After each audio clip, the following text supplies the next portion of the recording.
respecto de su conocimiento, porque esta actividad va a estar muy ligada a la historia que vamos a platicar dentro de la fortaleza de San Juan. Vamos a avanzar.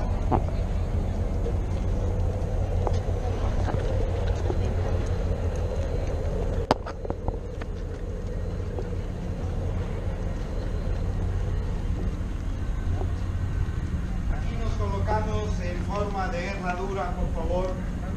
Cabemos todos, pasen, por favor.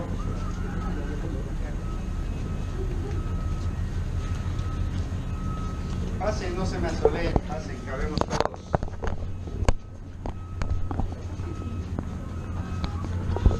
Muy bien, amigos, pues resulta ser de que esta fortaleza que están a punto de visitar, desde que empieza su construcción hasta que finaliza, estos soldados españoles invertirían aproximadamente 300 años para concluir esta gran fortaleza.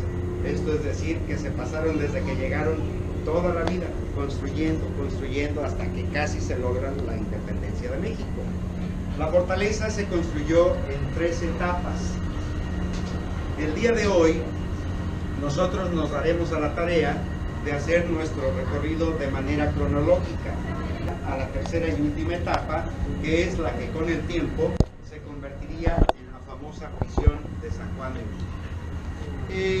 Desafortunadamente, algunos turistas, no todos, cuando llegan aquí a San Juan de Luz, a la fortaleza, ellos traen la idea de que toda la fortaleza se construyó para que funcionara como una gran prisión. El día de hoy, durante nuestro recorrido, vamos a salir de ese error. Les quiero comentar también que estos 300 años no necesariamente se puede decir que fueron continuos de trabajo. A la corona española en aquella época le sucedía exactamente lo mismo que hoy en día cualquier tipo de administración pública. Se les terminaba el presupuesto, se paraba la obra, había dinero, continuaba la obra. Independientemente de que aunque esta fortaleza fue la más importante para la corona española en la Nueva España, indiscutiblemente que no era la única con la que contaban en la Nueva España. Ellos tenían cualquier cantidad de fortalezas ubicadas en puntos estratégicos para proteger sus intereses. Así es de que pues ellos requerían de muchísimo dinero para seguir construyendo y darle mantenimiento a las ya existentes. Al cruzar ese puente, durante ese trayecto, yo les voy a pedir de la manera más atenta, vayan abriendo muy bien sus ojitos para que traten de detectar el tipo de material que se utilizó para la construcción en su totalidad de esta fortaleza. Si no logran detectar qué tipo de material es, no se preocupen. Al finalizar ese trayecto, nos vamos a introducir a la fortaleza, nos vamos a parar en un lugar bastante fresco y sombreado para dar inicio ya de manera formal a nuestro recorrido. Recuerden que al cruzar ese puentecito, en automático vamos a ir retrocediendo el tiempo hasta ubicarnos en el año de 1518. Veo que es un grupito bastante interesante, así es de que yo mínimo durante el recorrido espero 3 preguntas de ustedes. En caso de que esto no suceda, estaría corriendo el riesgo de que la fianza para abandonar la prisión de San Juan de Rúa se les pudiera duplicar. Así es de que ustedes ya saben. El único requisito para ingresar para ustedes de manera gratuita al día de hoy, no introducir refrescos, bebidas endulzantes ni alimentos, únicamente botellitas con agua. Una vez cubierto este requisito, podemos ingresar sin problema. Vamos avanzando, vénganse amigos.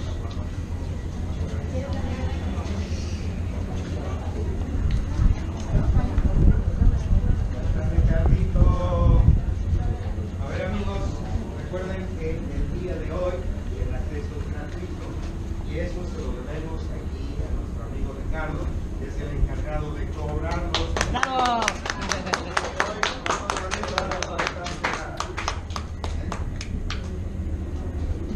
Ahí, Rich.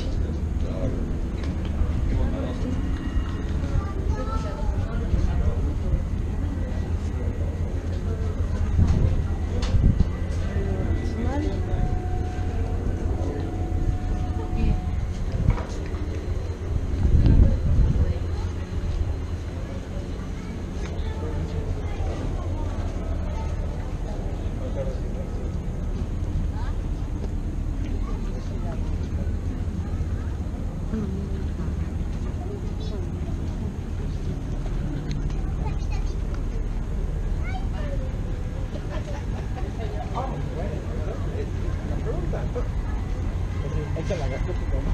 Antes de entrar. Sí, ya.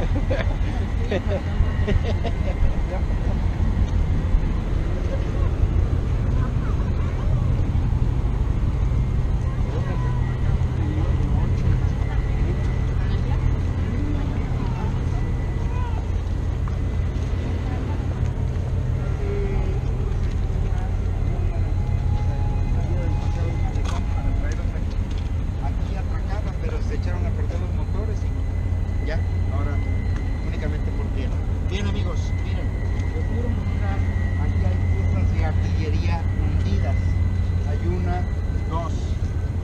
Si nosotros agarráramos una lanchita para dar un recorrido en todo el perímetro de la fortaleza, con toda seguridad íbamos a encontrar cualquier cantidad de cañones hundidos. Y eso obedece a que cuando la fortaleza, aún en la época colonial, empieza a tener problemas muy fuertes en su cimentación, es decir, hundimientos, se le hacían pues algunas grutas ahí, cavernas. A la falta de materiales resistentes tuvieron que recurrir a su artillería para rellenar, utilizaban los cañones. Hoy en día ese problema se está solventando con aquellos blocks que ven en aquella esquina donde están las palmeras. Ese es un material muy resistente y muy similar al coral. Cada vez que se detecta un socavón, se le va metiendo ese material para evitar que la fortaleza tenga hundimientos. Ahora sí, vamos para adentro.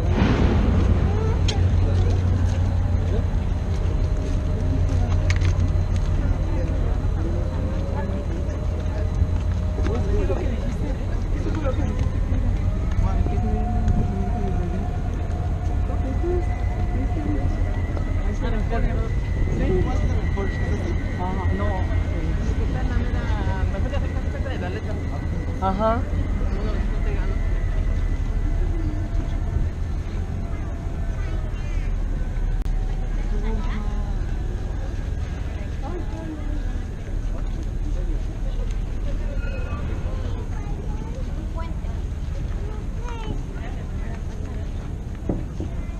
De este lado, amigos, de este lado. Mucho sol. No, acuérdense, yo también me asoleo. Miren, nos paramos brevemente aquí porque es el mejor ángulo para que ustedes puedan ver los muros de esta fortaleza. Se dan cuenta que no están totalmente verticales, están medios acostaditos. Y esto obedece, este tipo de construcción se efectuaba en la etapa colonial porque en aquella época no existía la técnica de los castillos ni de las traves. Entonces la forma de construir de esta gente era en forma de escuadra. Si aquí está inclinada por la parte de adentro, va a estar totalmente recta, es decir, se construía así para evitar que los muros se abrieran y se les viniera abajo esta construcción. En el caso de la arquitectura religiosa, con toda seguridad ustedes han tenido la oportunidad de visitar esa arquitectura, que son muros mucho más altos que estos. Podemos observar que en la parte de afuera hay como unas escuadras que salen a cada determinada distancia. Eso se llaman contrafuertes, que es prácticamente la misma técnica que se utilizaba para este tipo de construcciones. Vámonos a la sombrita.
pues allá con los puestos de agua afuera. No, no. Asoleó porque allá afuera tienen sus puestos, para nada. Muy bien, amigos. Miren, debo decirles antes de cualquier cosa que de lo que ustedes van a observar el día de hoy en la fortaleza, el 90% aproximadamente es original. 10% de la fortaleza hoy en día ya no es original. ¿Qué es lo que no es original? Pues todo el piso de la fortaleza de San Juan de Ulúa ya no es el original.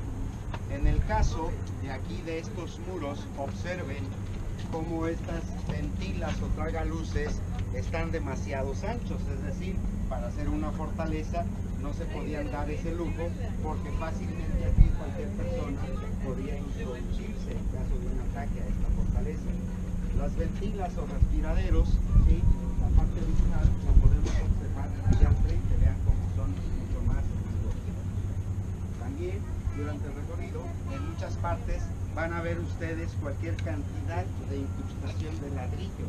Eso obedece a que allá en el año de 1916, siendo presidente Venustiano Carranza, autorizaría que aquel arsenal que está allá afuera se instalara dentro de la fortaleza. Llegan estos marinos a ver las condiciones precarias de la misma, se dan a la tarea de restaurar, pero no vuelven a utilizar materiales originales, es decir, empiezan a utilizar el ladrillo, entonces se convertiría en una remodelación. Toda la madera que puedan observar en ventanas o puertas tampoco es original, asimismo la herrería de las mismas. Esos elementos no forman parte original de esta fortaleza. En ese entendido, bueno, espero que durante el recorrido ya no me digan que el proceso original ya están avisados qué es lo original y qué no es lo original. Ahora sí vamos para dentro. ¿Te parece Andrés Manuel López Obrador? ¿Sí? Se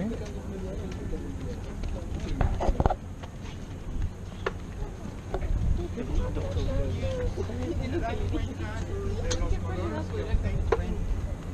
Un poquito se logra observar qué color es amarillo. Sí. Las cúpulas de los balcones, qué color son rojas. ¿Quién me puede decir por qué ostentaba esta fortaleza esos colores? ¿Perdón? Por la bandera de España, efectivamente, era una fortaleza española.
Eso es lo ideal para un guía, porque de esa hora a hablar 10 minutos con ustedes y todo lo demás se nos va a echar. Es lo más fácil. La segunda meta es de que ustedes apoyen caminando un poco más rápido sin llegar a correr, ¿sí? Finalmente las fotografías podrían dejarlas al final, ya que cuando yo termine con ustedes, no necesariamente tienen que abandonar la fortaleza conmigo, se pueden quedar para sacar ya más tranquilamente sus fotografías. La pregunta es, ¿de qué manera desean que yo sí el día de hoy? ¿Uno o dos? Dos. Perfecto. Bien, la otra pregunta, ¿todos traen suficiente tiempo? Sí. Perfecto, porque miren, allá afuera escucharon 50 minutos y a mí la verdad 50 minutos nada más sirve para que yo les dé mi nombre y se acabó. Siempre la idea de un servidor ha sido de que cuando se finalice el recorrido, ustedes queden realmente convencidos de que valió la pena visitar la fortaleza de San Juan de Ulúa.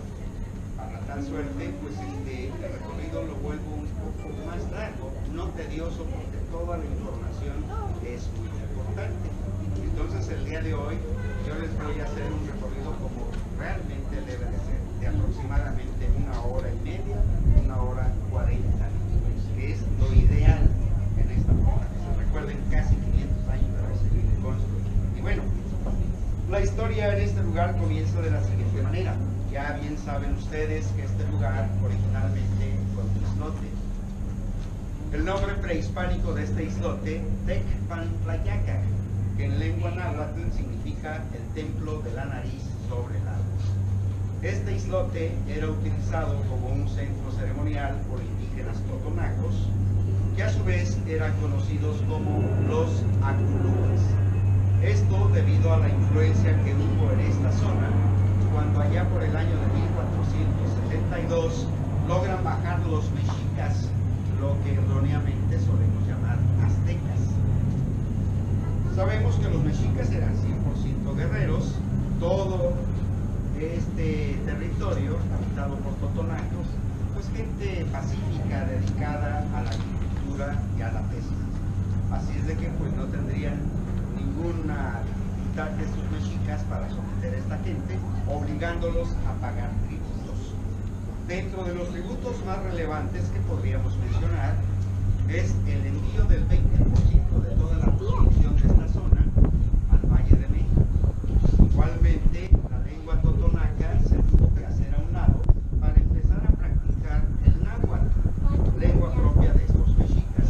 A eso obedece que cuando nosotros andamos por gran parte del territorio veracruzano, podemos observar que los nombres de muchas poblaciones, sus raíces provienen del náhuatl. Asimismo, se habla de que a partir de ese año, esta gente es iniciada en los famosos sacrificios humanos, ya que según algunos historiadores,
que se darían a la tarea de empezar a construir esta gran fortaleza.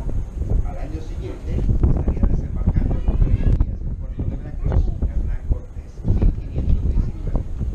Junto a Cortés lo acompañaría el cronista más famoso de la Nueva España, llamado Bernal Díaz del Castillo.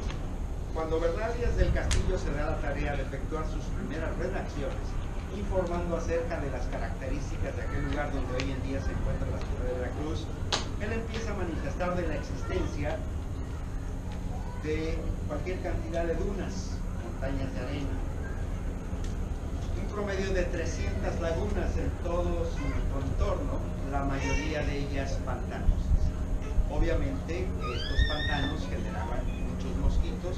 Los mosquitos empiezan a entrar en acción picándole a los soldados europeos, empezándose a desarrollar entre ellos las famosas enfermedades tropicales propias del piquete del mosquito. Aunado a que en aquel sitio había un riachuelo que transportaba muy poca agua dulce y además por su cercanía al mar con un alto contenido de sal. Pues esto sería factor fundamental para que Cortés inicialmente tomara la decisión de no efectuar asentamientos humanos donde hoy en día se encuentra la ciudad de Veracruz. Así es de que él se daría la tarea de organizar dos expediciones. Una partiría hacia el sur y la otra hacia el norte del actual estado de Veracruz. Los que partieron hacia el norte arribarían a otro centro ceremonial totonaco llamado Piahuistla.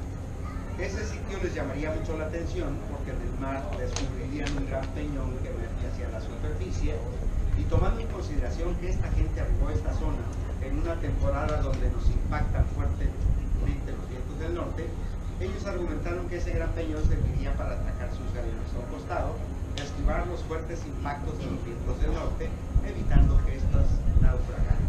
Aunado a que ya en tierra firme en ese centro ceremonial totonaco y Ahuistla, encontrarían un gran cerro donde estos indígenas acumulaban agua de lluvia, un cerro hueco, agua de lluvia para su consumo. Así es de que Cortés había resuelto dos grandes problemas de un solo golpe: un puerto de abrigo para sus galeones y suficiente agua dulce para sus soldados. Así es como Cortés tomaría la decisión de fundar en ese lugar el mal llamado primer ayuntamiento de América continental, que llevaría por nombre la Villarrica de la Verdadera Cruz, fundado en el año de 1519 y permanecería en ese lugar hasta finales de 1523, para luego, por cuestiones comerciales, ya que ahí no contaba ni siquiera con un muelle para atacar sus galeones, trasladar ese ayuntamiento a otro sitio conocido hoy en día con el nombre de Antigua. Una vez ya instalados ahí en Antigua, se darían cuenta del error tan grande que habían cometido al asentarse a un lado de uno de los ríos llamados hoy de respuesta rápida. En consecuencia, ese río en temporada de lluvias aumenta demasiado su nivel de agua. Los árboles que están próximos al río empiezan a ser desgajados, arrastrados por esas fuertes corrientes, casi 300 kilómetros por hora. Imagínense ustedes una buena cantidad de árboles flotando a esa velocidad, pues cuando se impactaban con esos galeones fabricados con madera, les hacían un gran orificio, provocando el hundimiento y la pérdida de sus mercancías. Por toda seguridad debió haber sido una gran frustración para esta gente. Por segunda ocasión, el comercio no se les da. Así es como, estando allá en Antigua, entre el año de 1531 y 1545, no se ponen muy bien de acuerdo los historiadores en el año, deciden enviar un promedio de 300 soldados al islote de San Juan de Ulúa. Llegan esos 300 soldados y lo primero que harían, levantar un gran campamento provisional. Mientras tanto se daban a la tarea de inspeccionar todo el entorno de este islote para verificar con qué tipo de material podrían construir esta fortaleza. Así es como esta gente descubriría esa rica plataforma continental ubicada en el Golfo de México, constituida por mantos arrecifales. Ocupa el segundo lugar a nivel mundial. Empiezan a extraer la piedra de coral y con esta piedra construirían la totalidad de la fortaleza de San Juan de Ulúa. Los problemas no pararían ahí. Ya tenemos la piedra, ahora con quien agregar. Muy a pesar de que para esos años estos soldados ya habían tenido la oportunidad de transitar gran parte de nuestro territorio, observando cómo nuestros indígenas elaboraban ese cemento prehispánico llamado estuco o argamasa, islote, no se reunían todos los materiales para su elaboración. Sin embargo, cuando ellos descubren que el coral blanco que tenían en sus manos no es otra cosa más que cal fosilizada, extraerían una cantidad similar a la que utilizaron para levantar muros y techos, 5 hectáreas de construcción, harían unos grandes hornos, meterían esa piedra a pulverizar, obteniendo el polvito de la cal, para finalmente agregarle arena y agua, formando el famoso mortero, que es lo que habitualmente estos españoles utilizaban en sus construcciones allá en su país. Con este mortero fueron pegando piedra con piedra y finalmente su total recubrimiento. Todo el piso de la fortaleza también fue elaborado con ese mortero. ¿Tenemos preguntas, amigos? Nos vamos a la primera etapa para empezar a investigar cuál fue la finalidad de su construcción. Vamos avanzando, vénganse.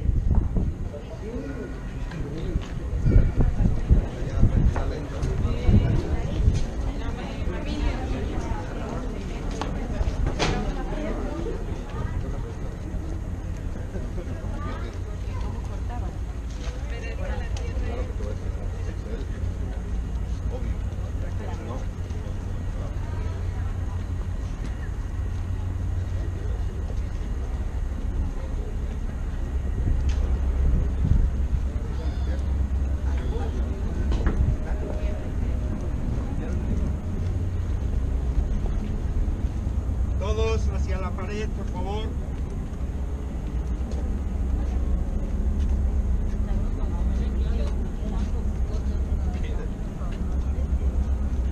Todos a la pared, por favor.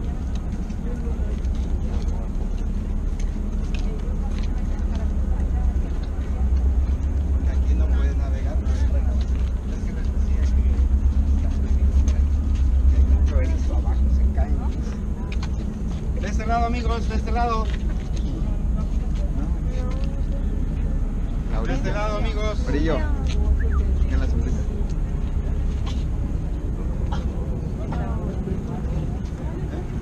No, les cae erizo. Si te cae.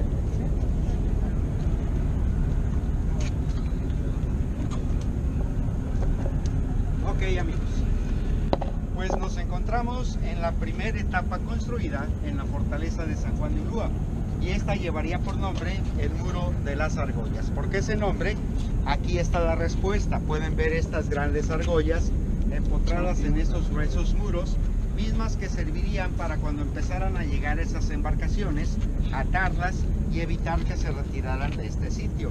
Luego entonces estamos hablando que como primera etapa construirían el muelle de San Juan de Ulúa. Al ser este el muelle, esa gran puerta por la que acabamos de atravesar se convertiría en la puerta principal de acceso a San Juan de Ulúa, de tal suerte que pueden observar que se le construyeron este par de cuerpos cilíndricos en los extremos. Acérquense para que vean mejor. Ahí está. Ese par de cuerpos cilíndricos llamados garitones, cuya función consistía en introducir un centinela en cada uno de ellos para verificar entrada y salida del personal a la fortaleza. Al ser este el muelle, tuvieron la necesidad de construir aquella torre que funcionaría como el faro de San Juan de Ulúa. Originalmente ese faro, en la parte superior, tenía una gran cúpula de bronce con un circular de vidrio. En la parte central se colocaba un recipiente metálico con manteca de cerdo, un mechero, se prendía, y eso es lo que funcionaba como señalamiento para las embarcaciones que arribaran de manera nocturna a San Juan de Ulúa. Al hablar de una fortaleza de corte militar, no podía faltar la construcción de la Torre del Caballero Alto, aquella torre que sobresale allá. En su techo tenía colgada una campana. Ahí subía un centinela cuya misión consistía en observar la aproximación de las embarcaciones a este lugar. Cuando ese centinela detectaba que la embarcación que se estaba aproximando no portaba la bandera española o se detectaba un tanto sospechosa, tocaban esa campana y los soldados acudían a sus puestos de combate, que eran estas troneras o cañoneras. Se considera que la fortaleza llegó a tener 108 cañones para su defensa. Más tarde, durante el recorrido, van a comprender por qué tanta artillería para proteger San Juan de Ulúa. Por el momento vamos a voltear todos hacia el puerto de Veracruz. Les quiero comentar que la distancia original entre este islote y tierra firme fue de 2 kilómetros aproximadamente. Hoy podemos observar que esa distancia se acortó considerablemente, y eso obedece a que el puerto de Veracruz en la época del Porfiriato le ganaría 400 hectáreas al mar, y para 1902 Díaz estaría inaugurando algunos trabajos efectuados sobre esos terrenos ganados al mar, como es el área de muelles, el recinto portuario y el famoso Paseo del Malecón, donde se encuentran Café de la Parroquia, todos esos establecimientos. Díaz daría en concesión estos trabajos a una empresa inglesa de los hermanos Macpherson. Estamos hablando de 1902, ya empezamos a platicar de las concesiones. Esto es un problema muy añejo, no es nuevo, de Don Peñita y asociados. Esto ya es nuevo. Los ingleses son los que tuvieron esa concesión para esos trabajos tan importantes. Hablando de este personaje Díaz, ahí pueden ver esos dos edificios, son bodegas.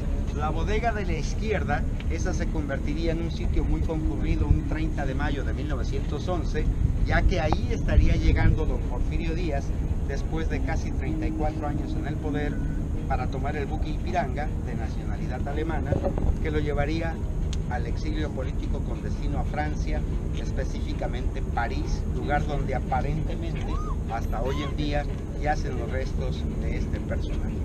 ¿Tenemos preguntas? ¿Y la profundidad del lecho marino? La profundidad, se considera que la parte del medio debe de tener aproximadamente de 6 a 7 metros. Para que estos barcos de gran calado pudieran ingresar a los muelles, se tuvieron que hacer canales artificiales para producir la suficiente profundidad y pudieran accesar a los muelles. La parte de medio, que es la más profunda, de 6 a 7 metros originalmente, ¿sí? Y se dan cuenta que aquí hay una línea negra. Esa es porque ahí metieron unas grandes láminas de acero inoxidable, porque esas embarcaciones con sus motores potentes, cuando entran, van aventando arena hacia los lados. Estaba impactando la cimentación de coral de esta fortaleza y eso generaba hundimientos. Entonces se pone eso para que rebote ahí, de tal suerte que se dan cuenta que allá está más hondo que aquí. ¿Por qué? Porque aquí alcanza a cruzar la arena, pero ya no impacta esa cimentación. ¿Alguna otra pregunta? Sí, la forma que tiene la cúpula Es árabe, es árabe, tiene es un árabe. diseño diferente. Es árabe. No. Ahorita vamos a hablar de la arquitectura. Vénganse por acá, vámonos a la sombrita. No, bueno, Es árabe,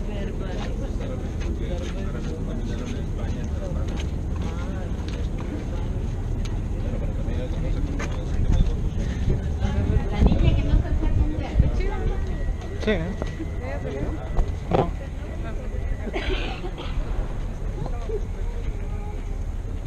Sí.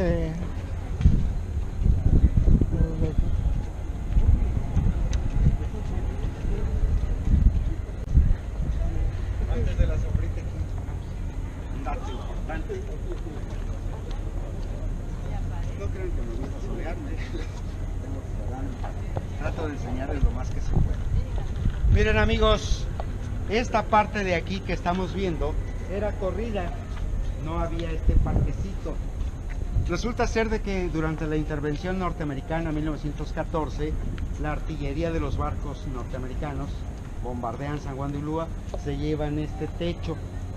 Entonces habría que extraer coral y eso ya no está permitido para volverlo a hacer.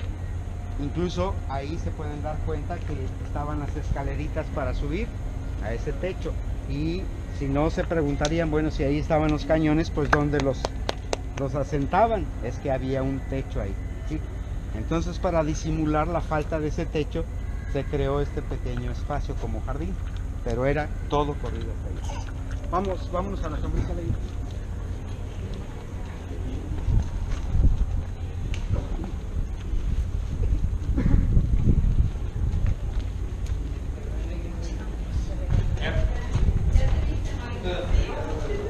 Todos allá al frente, si son tan amables.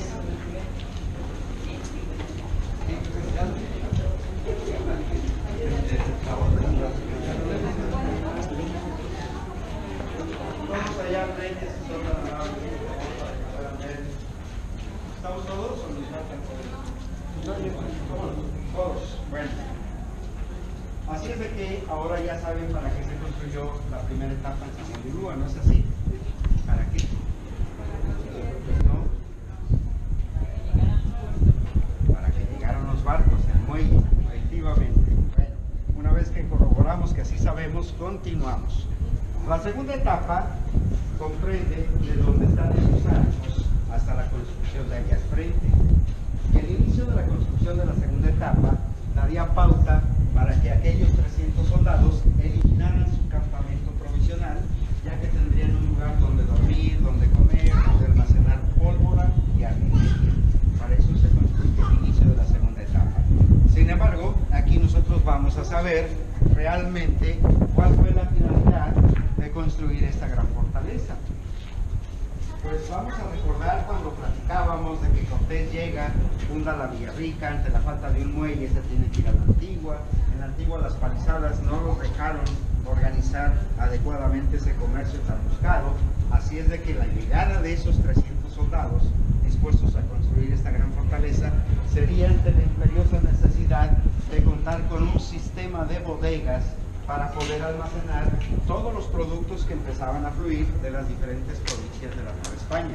Aquí se llegaron a concentrar grandes cantidades de alimentos, obviamente en granos, en salmuera y disecados. Las plantas, sobre todo las medicinales y las aromáticas, como la vainilla, maderas preciosas. ¿Les gustaría ver esas maderas preciosas? Sí, tendrían que ir al Vaticano. Están convertidas en estos barandales exquisitos. Los barandales del Vaticano son maderas mexicanas que salieron de estas bodegas y maderas africanas. Oro, plata.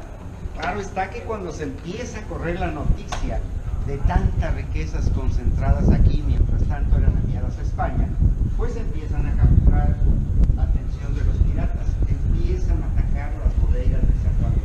Ahora entenderán por qué tanta artillería. Sin embargo, déjenme decirles que el ataque pirata aquí en San Juan de Cuba, muy a pesar de las riquezas que se concentraban, no fue tan contundente como lo fue allá por el área del Caribe, de Campeche hacia abajo, que les dieron durísimo. Aquí, ¿por qué no prosperó ese ataque pirata? Pues porque estos soldados inteligentemente, usando su estrategia militar, deciden construir esta fortaleza en este islote, no en tierra firme, que incluso hubiera sido más fácil tener todos los materiales para construir. Deciden hacerlo aquí, aprovechando que este islote está rodeado por esos mantos arrecifales. En consecuencia, el desconocimiento del área de estos piratas y muchas veces la precipitación por atacar esas bodegas para apoderarse de su contenido, originaba que sus galeones se encallaran y se fueran a pique. En toda esta zona costera aledaña al puerto de Veracruz se tienen detectados aproximadamente 300 galeones hundidos, incluyendo los españoles. ¿Por qué los españoles? Porque hagan de cuenta que ahorita el tiempo estaba así y decían, vamos a zarpar. Y iban por ahí cuando se metía un nortazo de aquello y de allá venían como cascantada, no es para acá, en todos los arrecifes. Por eso también hay galeones españoles hundidos. Por ahí tocaron el aspecto arquitectónico, vamos a hablar de él. Sobre todo es muy notorio aquí en su arquería. Observen cómo en la parte central hay un piquito para arriba. Eso es arquitectura árabe. ¿Por qué una vez que cae la Gran Tenochtitlan el 13 de agosto de 1521 y esta gente, estos españoles, se dan a la tarea de empezar a construir en lo que ellos llamarían la Nueva España, el 95% de sus construcciones van a ostentar esta influencia arquitectónica?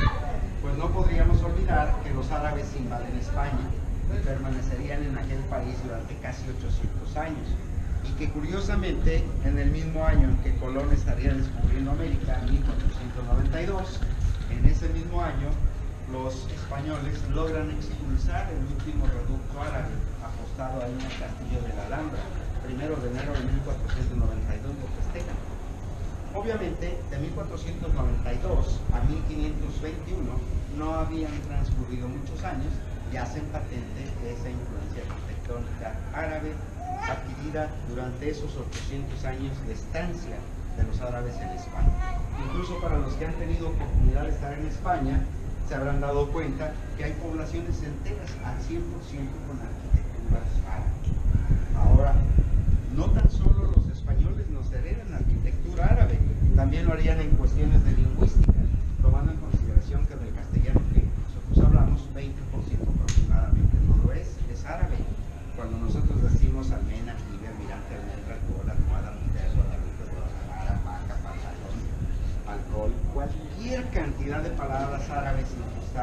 en el castellano. También el famoso ojalá, nada más que como los mexicanos ya lo convertimos en un pleonasmo, porque ojalá significa Alá quiera o Dios quiera. Y nosotros, para asegurarnos que así va a querer, decimos ojalá y Dios quiera. Muy bien. Por el otro lado, amigos, esto así es extra, se los voy a comentar. Llegan los españoles y ahora resulta de que los españoles nos dicen que somos muy machistas, cuando los machistas son ellos nos heredaron el machismo que se desarrolla en nuestro país. ¿Por qué? Porque ¿qué valor tiene una mujer para un árabe? Ninguno. Y ellos estuvieron, los árabes, 800 años en España. Claro que empiezan a ver esas costumbres y las van heredando, después llegan acá y pues eso es una influencia árabe transmitida aquí en América por los españoles. No hay ningún español aquí. De este lado, por favor, hay preguntas.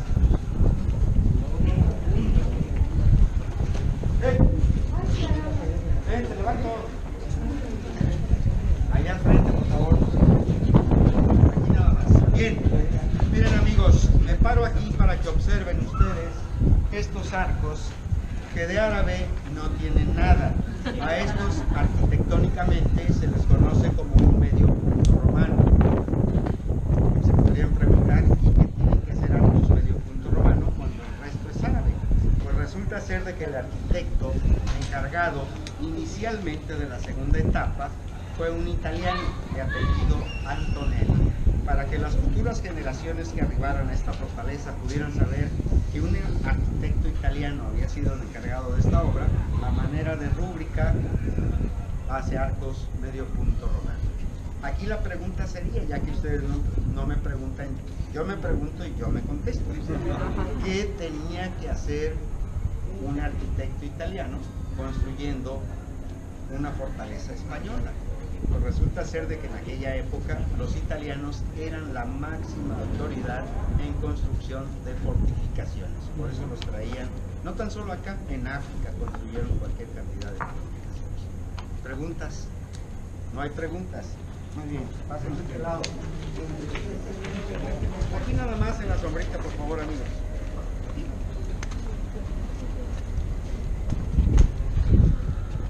Pues aún continuamos en la segunda etapa construida en la fortaleza de San Juan de Ulúa.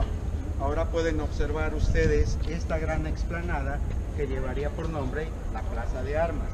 Como su nombre lo indica, aquí es donde estos soldados efectuaban sus ejercicios militares, supervisados por una capitanía general, allá donde está aquella ventanita en la parte de arriba.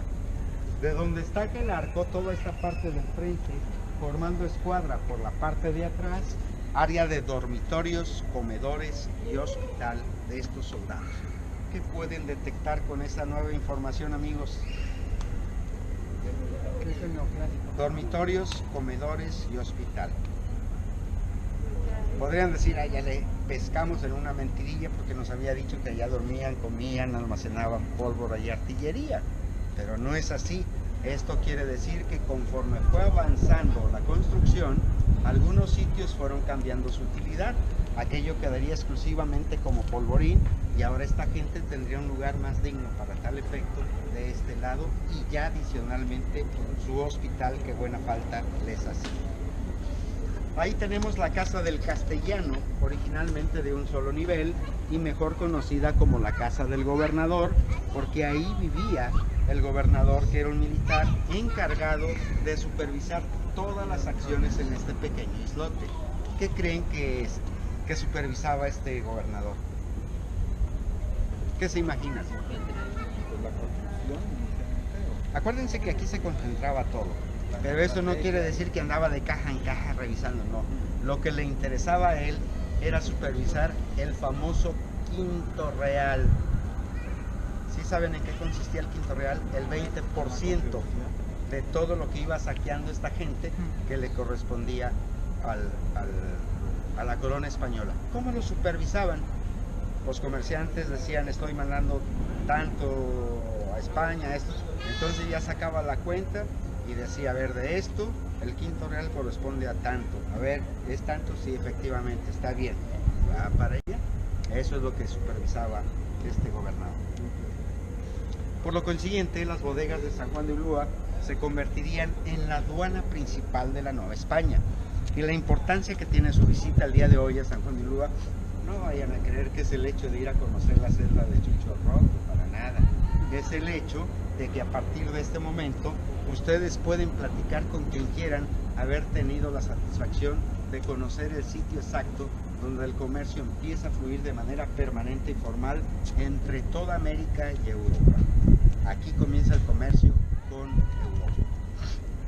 1914 nos invaden los norteamericanos comandados por Donald Trump. No es cierto. Siendo presidente, Venustiano Carranza autorizaría sacar a todos los prisioneros de San Juan de Ulúa para ponerlos a salvo. Por ahí algunos historiadores dicen que para ir a defender la patria, y no.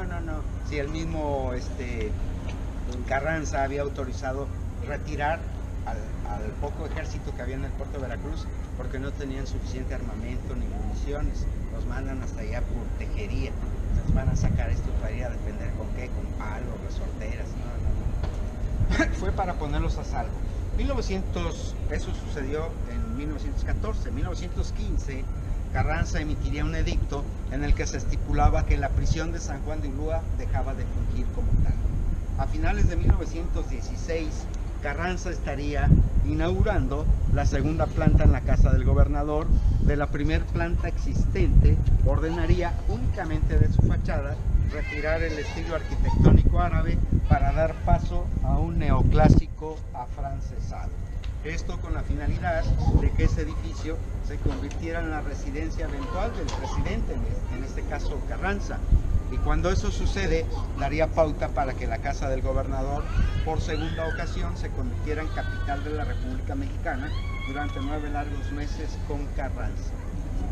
La primera oportunidad que sería capital de la República Mexicana sería con el gobierno de Juárez, durante 3 largos años.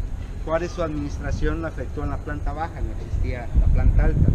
Carranza le toca inaugurar la planta alta y ser presidente 9 meses en este edificio.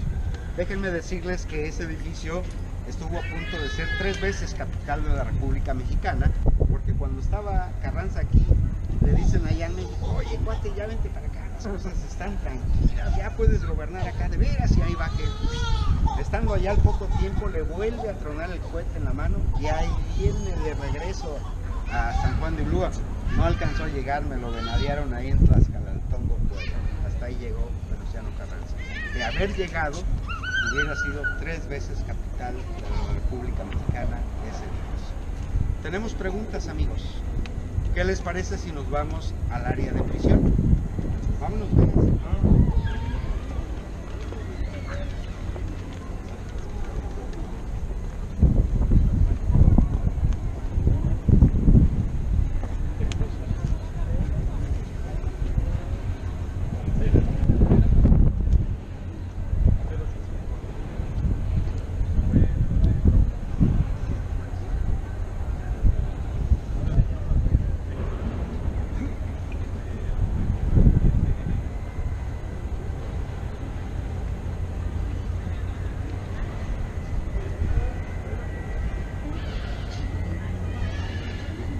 Aquí nos paramos, amigos. A ver, después de lo que les he platicado, ya anduvieron, me imagino, ahí por el centro histórico y todo, y el argüende del festejo de los 500 años de la fundación del Ayuntamiento de Veracruz. ¿Ya lo leyeron? No, pues ese argüende traen. Después de lo que les he platicado, ¿tendrían que festejarse aquí? No. Claro que no, en la Villarrica, que es donde fundaron el ayuntamiento en el año de 1519.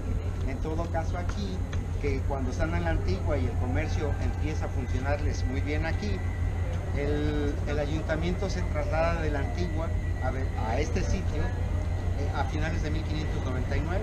Entonces los festejos aquí tendrían que ser a finales de 1599, no en 1519. Ese es el estira y afloje que hay ahorita. Pero bueno, va a haber fiesta, es lo principal.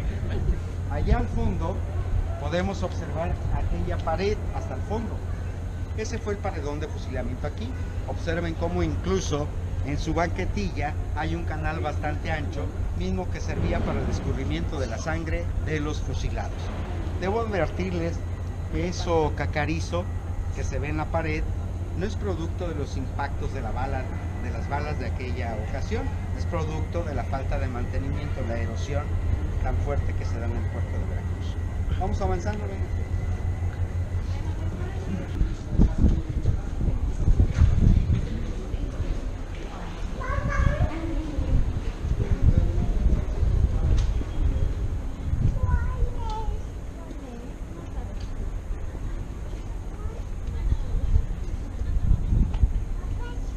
De este lado está fresquita, ¿sí, verdad?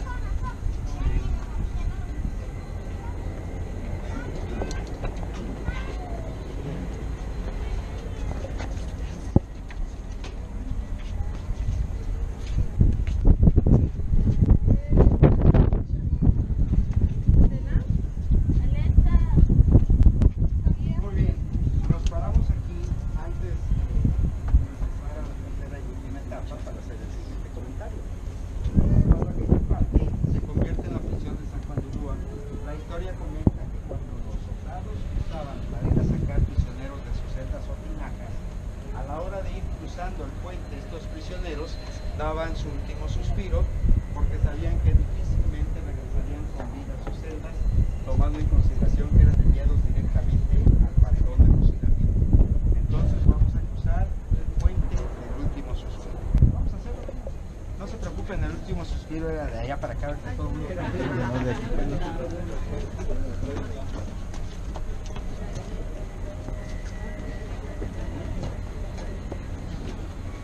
Miren amigos, si me ayudan haciendo dos hileras porque no me dejan parar aquí, pero les quiero comentar de esto que es importante. Pueden observar este par de torrecillas que tuvieron una función muy importante. Las dos son similares, lo que ustedes ven, lo ven ustedes. Aquí están estos orificios, aquí se empotraba un malacate, acá se hacía lo propio. Sobre los canales bajaban unas cuerdas. El malacate servía para enrollar esas cuerdas y de esa manera poder elevar el puente de madera. Una vez elevado el puente de madera, al mismo tiempo funcionaba como una gran puerta para impedir el cruce del otro lado. Estos canales que han venido observando desde que ingresaron, la historia comenta que tenían de 4 a 5 metros de profundidad y eran utilizados por estos soldados para en embarcaciones pequeñas hacer rondines en todo el perímetro de la fortaleza y verificar que todo marchara bien.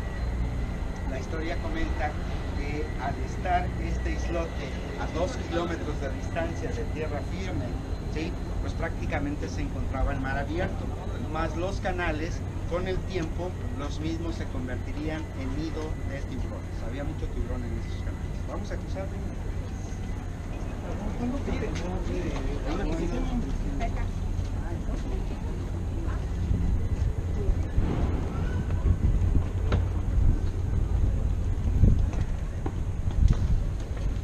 Todos hacia las paredes, si son tan amables, hacia las paredes, acá hay unas, hacia allá para que quepan. Vamos a tratar de dejar libre la puerta. Todos a la pared, tratando de dejar libre la puerta para que les entre un poquito de ventilación, porque hay mucha humedad. Pasen, amigos. Con confianza, recuerden que esto de cosas de posición, muy bien, estamos completos. Bien amigos, pues resulta ser de que esta tercera y última etapa, estos españoles jamás la construían con la finalidad de que funcionara como una gran prisión.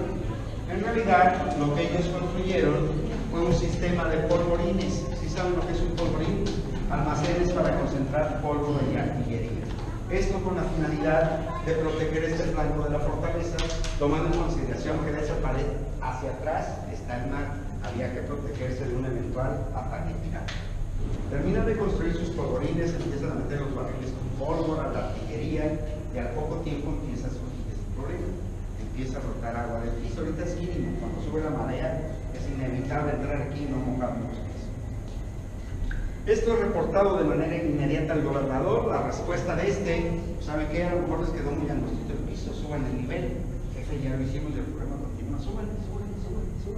Entre súbanle y súbanle, le ganarían a nivel del piso aproximadamente 1,40 m, de tal suerte que si son observadores se podrán dar cuenta que la distancia entre el piso y el techo, su altura no corresponde a una construcción del siglo XV. Como también se podrán dar cuenta, no lograron solventar el bloque de agua. Se verían obligados a sacar su pólvora, su artillería no les funciona como polvorín, dejando este sitio en total abandono. El tiempo seguiría su curso, así llegaría el año de 1727, aprovechando el abandono y la insalubridad desarrollada en este lugar, deciden empezar a utilizar como la prisión de San Juan de Uribe. Se considera que los primeros prisioneros en ser enviados aquí lo serían por parte de la Inquisición, no para que fueran juzgados, mucho menos castigados, sino en espera que llegaran los barcos al muro de las argollas, embarcarlos, mandarlos a España y que en aquel país se encargaran de su situación. El tiempo seguiría su marcha, así llegaría el México independiente, y para 1853 aquí estaría hecho prisionero algunos días. Algunos historiadores dicen 3 meses, fueron unos días más, nada más. Benito Juárez. ¿Sí se acuerdan quién mandó a Juárez a prisión?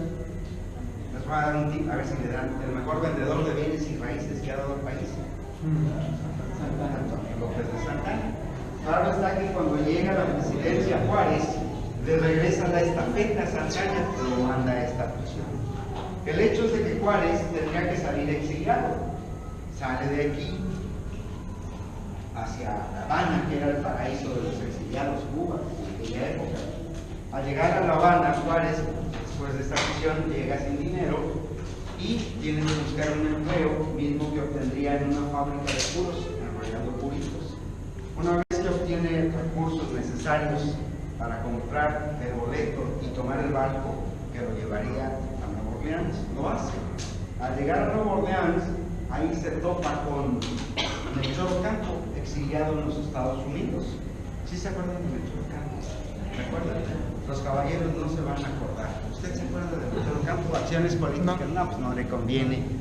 El creador de la epístola de Melchor, el creador de las oficinas del registro civil, efectivamente. Así es de que platican los dos, logran una entrevista con el presidente de los Estados Unidos de Norteamérica, logrando financiamiento económico y armamento. Así es como Juárez regresaría a nuestro país, andaría ya por el norte con su movimiento liberal hasta que llega a Veracruz. Una noche estando aquí en Veracruz disfrutando de una obra de teatro, esta se interrumpe para dar la noticia de que el movimiento liberal había triunfado. Juárez tendría que salir del puerto de Veracruz con destino a la ciudad de Guanajuato para tomar la investidura del presidente y también la decisión de regresar a Veracruz ya convertido en presidente. Así es como por primera ocasión la casa del gobernador se convertiría en capital de la República Mexicana durante 3 largos años. Antes de irnos de aquí les quiero mostrar esto. Vean esa ventila, se le hace esta especie de nicho y un canal allá afuera. ¿Para qué lo hicieron? Esto lo hicieron cuando funcionaba como prisión. Pues resulta ser de que cuando metían a los prisioneros, se cerraba la puerta, estos escuchaban que el puente se volvía a elevar, decían, ya se fueron los soldados, daban rienda suelta al plan para poder escapar de esta prisión. Y los soldados allá en sus garitones escuchando todo. Se terminaba el plan, ahí venían los soldados, de aquellos que escuchaban que participaban en ese plan, a ver, fulano, perengano, sultano, a la reja, paredón de fusilamiento, y se acababa el problema para los soldados. Sin embargo, para los prisioneros se incrementaba, porque una vez solos nuevamente en sus celdas, empezaba a haber señalamientos entre ellos. Tú eres el más débil, con toda seguridad tú le dijiste del plan de escape. Por esa traición se llegaban a matar dentro de la celda entre ellos mismos, sin darse cuenta que la traición provenía de estos grandes amplificadores de sonido. De este sistema nace aquella expresión que muchas veces hemos utilizado: las paredes oyen. Este sistema. ¿Preguntas? ¿Las estalactitas no salen como armas? Véngase acá, no, porque son muy delgaditas. Estas son, véngase acá, les platico de las estalactitas. Aprovechando que ya les mencionó.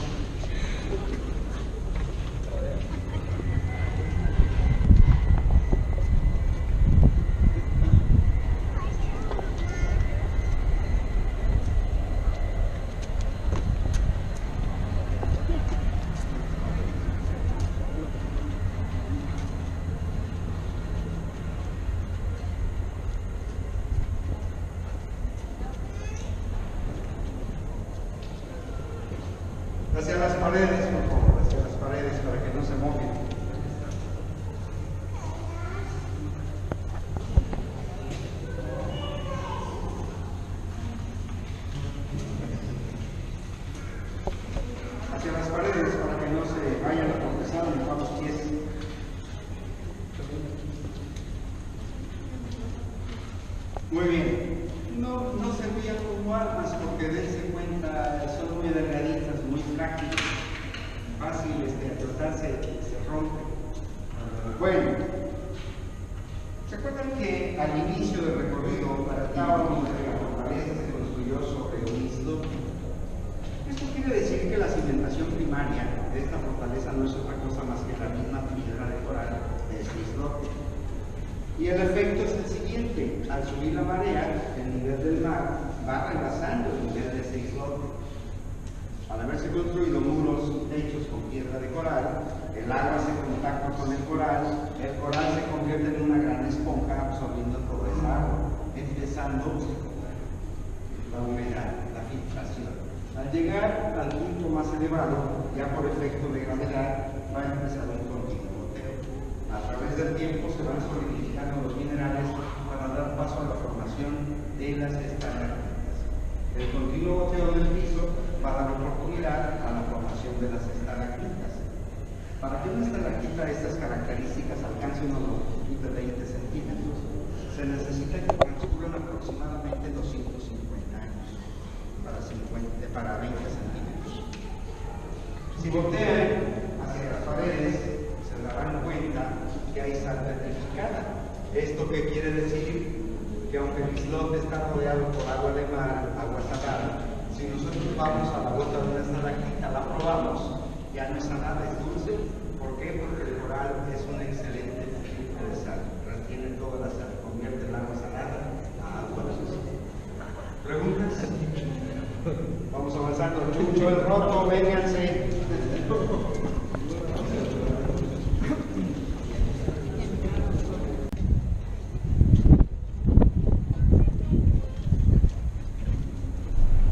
Aquí nada más, por favor. Aquí, miren, si me distraigo, por ningún motivo vayan a entrar ahí. Ahorita les digo por qué. No entren nada más. Pasen acá, miren, acá cabemos. Aquí. Nada más no se metan ahí. Muy bien. Resulta ser de que muchos de los turistas que nos hacen el favor de visitarnos aquí en San Juan de Ulúa llegan motivados porque por ahí les comentaron el compadre, la comadre: oye, ya fuiste a San Juan de Ulúa. No, tienes que ir porque ahí estuvo el prisionero Chucho el Roto, y así se dejan venir como ahora ustedes. Y resulta ser de que la estancia de este personaje en esta prisión forma parte de una de tantas leyendas del lugar. Con esto no quiero decir que el personaje no haya existido, sí existió en la época del Porfiriato, pero él cada vez que era atrapado cometiendo un ilícito era enviado a la cárcel de Belén, ubicada en la Ciudad de México. ¿Quién viene de la Ciudad de México? Bueno, ¿saben dónde se encontraba esa cárcel de Belén? Donde hoy en día está la Boca 5, ahí en la plaza de la Ciudadela. Ahí estaba, ya fue demolida, ahí estaba. Bueno, toda esa gente se la llevaron a Lecumberri. Lecumberri data del año de 1902, que tampoco ya funciona como archivo general. Muy bien, dentro de los expedientes de prisioneros que fueron enviados aquí, nunca apareció el nombre de Jesús Arriaga o de alguien apodado Chucho el Roto. Por lo consiguiente, para el Instituto Nacional de Antropología e Historia, la estancia de este personaje aquí forma parte de una leyenda más del lugar. Nosotros, siguiendo el juego de esa leyenda, hemos designado este pequeño espacio como la celda de Chucho el Roto. Incluso esta puerta, esta reja, no es original. Esta se colocó cuando filmaron aquí la película de Dos bribones tras la Esmeralda perdida con Michael Douglas y Catherine Trump. Esa se filmó aquí en San Juan. Para que no se me sientan tan defraudados con su visita, les voy a platicar un hecho que sucedió en la Ciudad de México con Chucho el Roto. ¿Todos saben quién era Chucho el Roto? Chucho el Roto era el Robin Hood mexicano en la época del Porfiriato. Le robaban los ricos para repartirlo entre los pobres. Hoy las cosas han cambiado, los ricos le roban a los pobres para repartirse entre ellos. Pero bueno, resulta ser que un buen día llega Chucho el Roto con sus secuaces, el Rorro, la Changa, asaltan una joyería. En aquella época había unas bolsas que se llamaban talegas, donde se metían las joyas, las monedas. Va saliendo con sus secuaces y afuera había un matrimonio pidiendo limosna. Y de repente, para no variar, es la señora la que lo detecta y le da un codazo al marido. Viejo, ¿ya viste quién viene ahí? ¿Quién? Don Jesús Arriaga. Vamos a pedirle que nos ayude. Él ayuda a los pobres. Sí, vieja. Claro, conforme más se iba acercando Chucho el Roto, pues la cara de miseria de la parejita se iba incrementando. Ya que los tiene cerca, le dice: don Jesús, apiádese de nosotros. Nosotros sabemos que usted ayuda a los pobres, no que robaba, ayuda a los pobres. Ya se le queda mirando mucho a la pareja y el señor con los dedos de frega le dice: roca toda sin sus situaciones críticas, los voy a ayudar. Le da una bolsa de joyas y monedas a la señora, otro al señor, y antes de despedirse dice: espero los haga feliz, no sepan aprovechar, cuídense mucho. Se da la vuelta, Chucho el Roto no había dado ni 4 pasos cuando la señora estalla en júbilo y le dice al señor: viejo, somos ricos. Se voltea Chucho el Roto y dice: yo robo a los ricos para... Y ahí te ves. Muy bien, de este lado, amigos. Muy bien. Resulta ser de que cuando estos aquellas 2 ventilitas y este ojo de buey, el tipo de puertas de madera de 2 hojas sin ventanas. A ver, para que vean que soy cuate con ustedes, va a haber 3 opciones para responder. El que me diga la respuesta correcta, lo espero allá con su bebida preferida, incluyendo cerveza si quieren. ¿Por qué estas puertas no tenían ventanas? Porque cualquiera se podía colar. ¿Perdón? Porque cualquiera dijo que se podía colar. No. Podían tener ventanas y sus respectivos barrotes. No. Bueno, son más frágiles, ¿no? Las ¿Para puede qué? romper. Para que no vieran. No. No. 3. Para que no se apagara nada, ¿ven? No. 4.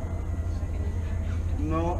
5. Para que las sean más frágiles, ¿no? Las ventanas que pueden No. caer. 6. Para que no se vean los escándalos de allá. No. 7. Lástima, Margaritos, me pasé. No le dieron. La tuvieron y la dejaron ir. Sí sabían. Acuérdense que yo les dije que esto se construyó para que funcionara como polvorín. No ventanas para impedir que los rayos del sol entraran y hicieran contacto con la pólvora. ¿Sí lo sabían o no? Lástima. La oportunidad la tuvieron. Muy bien. A la hora de ingresar a los prisioneros les quitaban el calzado para que siempre anduvieran con los pies mojados. Al habilitarse de polvorín a prisión, tuvieron que habilitar sanitarios, no había. ¿Cuáles eran los sanitarios? Las cubas, que era una cuba, un barril de madera, lo volteaban, lo cortaban a la mitad de ese barril era una cuba para 150 prisioneros, siendo que la limpieza se organizaba una vez a la semana. En consecuencia, esa cuba era insuficiente, llegaba el momento en que los prisioneros tenían que hacer sus necesidades donde podían. Imagínense ustedes, pies desnudos, más agua, más inmundicia, enfermedades en la piel. Imagínense a esta pobre gente tratando de alimentarse días previos a la limpieza de enfermedades gastrointestinales. La tuberculosis, prisioneros sin camisa expuestos a esos fríos y húmedos muros les afectaban los pulmones. El tormento de la gota de agua, que consistía en ponerlos en esta posición, en los muros, un collarín, una cuerda en la frente para evitar que movieran la cabeza, y el goteo de la estalactita empezaba su labor, el continuo goteo a través del tiempo en la cabeza perforaría el cráneo de ese prisionero. Muchos dicen: ay, ¿cómo va? No sé si han tenido la experiencia de una llavecita que está, que no sirve, que está goteando, perfora el cemento. Ahora imagínense, fácil. El potro, en las noches llegaban con unas grandes mesas, entraban, sacaban al prisionero, lo subían al potro, lo acostaban, lo ataban de muñecas, tobillos, los empezaban a estirar lentamente hasta lograr zafarle brazos y piernas.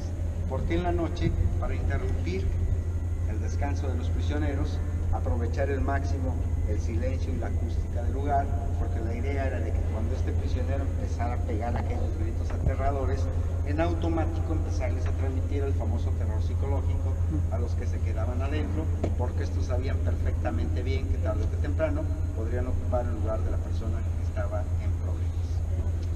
qué les pedí que no entraran ahí? Aquí en San Juan de Ulúa los muros van desde los 3 metros de grosor hasta los 8, y ahí adentro se encuentra el de 8. Adentro funcionaban 3 celdas con capacidad para 70 prisioneros. Ahorita vamos a pasar y vamos a ver que aunque ya no tiene puertas, es muy oscuro. Ahí concentraban a esos 210 prisioneros en total oscuridad. A los 3 meses los soldados escogían el día con mayor sol para sacarlos a desentudir. Claro está que después de estar en tanta oscuridad, al volver a tener contacto con los rayos ultravioletas del sol, les quemaban la retina, dejándolos ciegos para toda su vida. 8 metros de grosor, imagínense casi 500 años, ese muro, el muro ha acumulado demasiada humedad, y esa humedad genera hongos, esos hongos son volátiles. Si entramos, tenemos la desgracia de inhalar uno, se va al pulmón y hasta ahí llegamos. Eso sucede nada más ahí, no crean que es toda la fortaleza, por eso no entramos. De pasadita nada más observen, por acá, vamos a investigar una de 20 prisioneros, no por más pequeña, más bomba.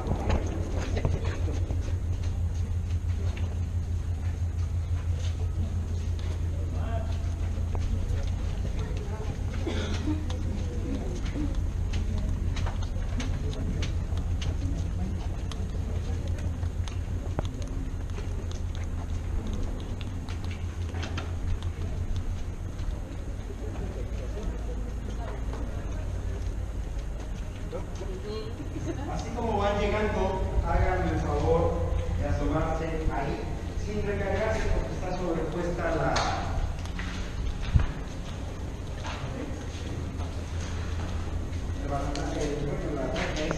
Y vamos a tratar de que este espacio sea para las damitas, tengan oportunidad de sentarse. ¿Sí? Por todas las masas. Yo creo que todos ahí.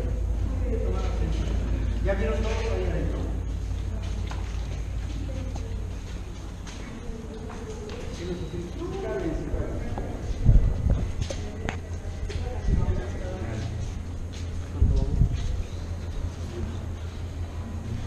Muy bien, amigos.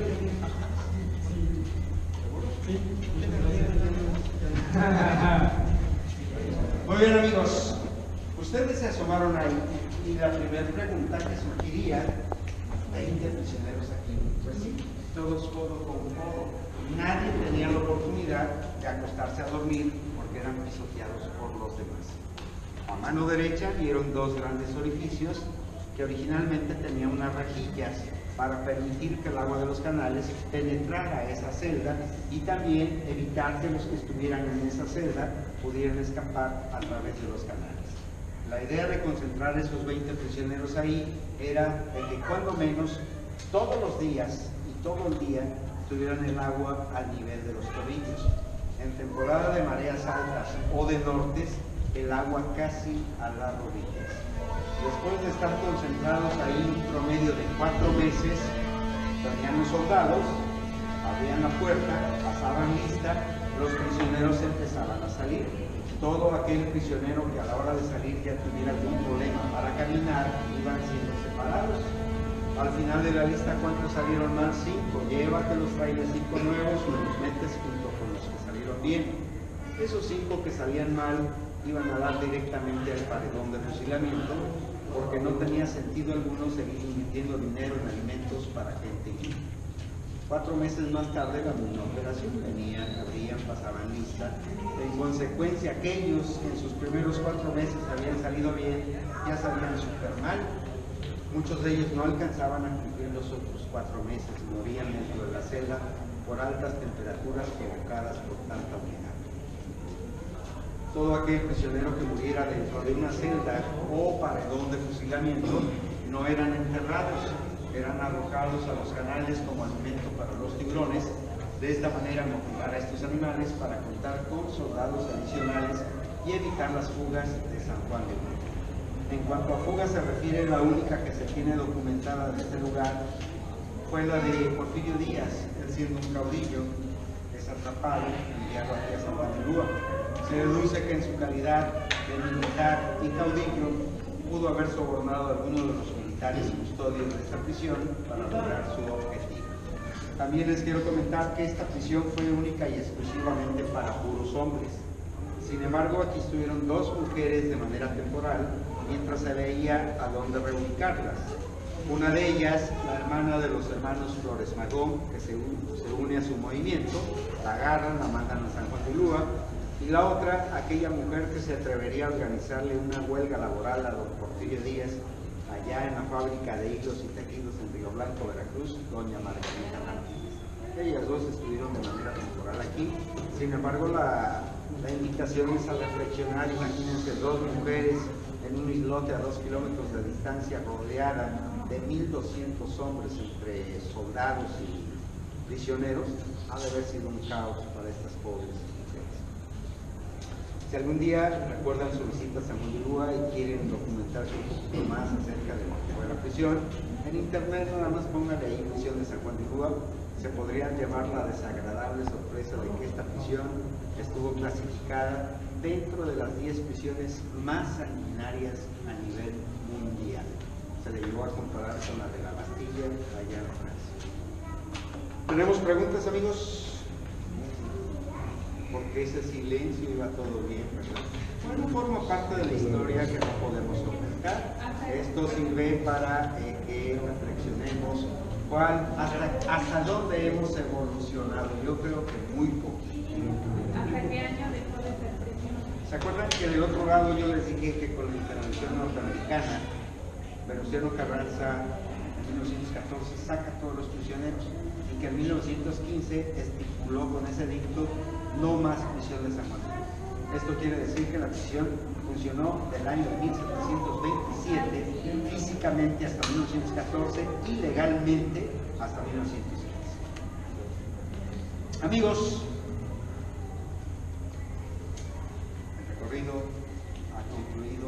Espero haber logrado que pasaran un rato agradable con la información de uno de los rincones más de nuestro querido México, San Juan de Ulúa.